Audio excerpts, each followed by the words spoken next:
ब्रजभूषण शरण सिंह के खिलाफ लगातार महिला पहलवानों का प्रदर्शन जारी है। इस बीच विनेश फोगाट एक के बाद एक कई खुलासे कर रही हैं, लेकिन इसके बाद साक्षी मलिक ने भी कई चौंकाने वाले खुलासे कर दिए हैं। जी हां, सबसे बड़ा सवाल यह है कि इतने सालों तक ये महिला पहलवान चुप क्यों थी, और इसी के साथ साथ ब्रजभूषण शरण सिंह का अत्याचार क्या इतना बढ़ गया कि इनको जनता के सामने आना पड़ा। इस बात का जवाब देते हुए साक्षी मलिक रो पड़ी और साथ ही साथ कई बड़े खुलासे करे।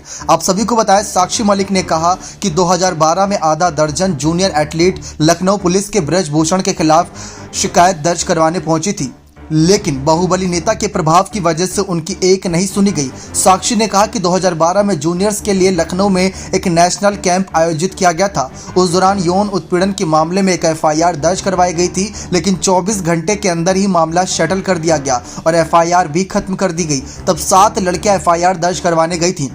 यानी कि उन्होंने खुलासा किया कि जब कैंप लगते थे तो उस दौरान भी कई सारे यौन उत्पीड़न होते थे, कई ऐसे शोषण होते थे जो जनता को बताने लायक नहीं है। ये खुलासे कहीं ना कहीं साक्षी मलिक करती नजर आई।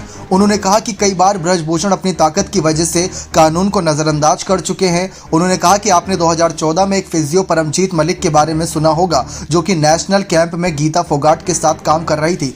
उसकी पत्नी भी रेसलर थी, जो कि नेशनल कैंप में लौटी थी। जब उसने आवाज उठाई तो उसे और उसकी पत्नी को कैंप से बाहर कर दिया। उसके बाद वह किसी भी बड़े टूर्नामेंट्स स्पर्धा में हिस्सा नहीं ले पाई। साक्षी मलिक के साथ प्रदर्शन करने वाली अन्य खिलाड़ियों ने कहा कि उन्हें ब्रजभूषण की ताकत से डर लगता है। अगर उन्होंने जूनियर एथलीट के रूप में कभी आवाज उठाई होती तो वह पहले ही उनका करियर खत्म कर देते। जी हाँ, यानी कि जबरदस्ती अगर कोई आवाज उठाता था या फिर कोई जबरदस्ती यहाँ पर जनता के बीच जाके कोई बात रखना चाहता था बड़ी हिम्मत करके, तो वहां पर ब्रजभूषण शरण सिंह जबरदस्ती उन कहीं ना कहीं महिला पहलवानों के साथ कुछ ऐसा करते थे कि उनका करियर खत्म हो जाता था।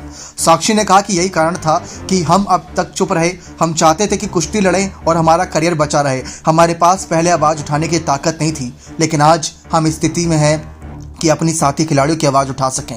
टोक्यो ओलंपिक के मेडलिस्ट बजरंग पुनिया ने भी यहां पर तमाम बातें ब्रजभूषण शरण सिंह के खिलाफ की, लेकिन साक्षी मलिक के खुलासे बड़े चौंकाने वाले हैं। आपको क्या लगता है कि क्या साक्षी मलिक, विनेश फोगाट, बजरंग पुनिया सच बोल रही हैं या ब्रजभूषण शरण सिंह? अपने राय कमेंट सेक्शन में जरूर रखिएगा। बहुत बहुत धन्यवाद।